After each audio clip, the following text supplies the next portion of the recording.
গুণগত মানুষ। জন্মগত মানুষ যারা মায়ের ঔরসে জন্মগ্রহণ করে তারা হলো জন্মগত মানুষ, আর গুণের মানুষ যারা তারা হলো জন্মগত মানুষ। তো কাফের, মুশরিক, হিন্দু, খ্রিস্টান, বৌদ্ধ, নাসারা এরাও তো জন্মগতভাবে তারা মানুষ।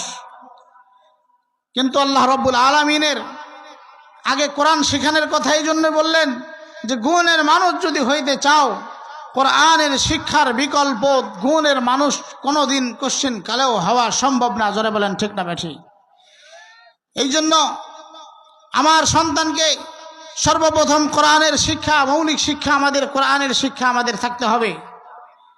আজ অনেক মানুষের চিন্তা এবং থিওরি যে কোরআন পুরাতন হয়ে গেছে, এই কোরআন দিয়ে সংসার চলবে না, এই কোরআনের আইন দিয়ে সংসার চলবে না, কারণ বর্তমান ডিজিটাল দেশ।